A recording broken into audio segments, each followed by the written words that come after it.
Hər gün burun spreyindən istifadə edirsən və spreysiz nəfəs ala bilmirsənsə, deməli sənin artıq spreydən asıllığın var.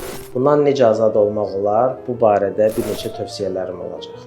İlk tövsiyəm, dozanı azalt. Böyüklər üçün nəzərdə tutulan sprey əvəzinə uşaqlar üçün spreydən istifadə et, çünki orada dərmanın dozası yarı-bayarı azdır. İkinci, istifadə sayını azalt. Məsələn, gündəlikdə 4-5 dəfə istifadə edirsinizsə, indi çalışın 3-2-1 dəfəyə qədər azaldın.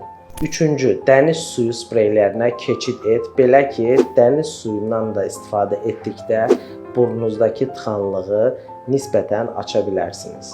Əgər vəziyyət heç düzəlmirsə, belə bir halda qulaq-burun-boğaz həkiminə müraciət etməyi məsləhət görürəm. Sənin burnunu müayinə etdikdən sonra oradakı problemi həll etməyə köməklik edəcək.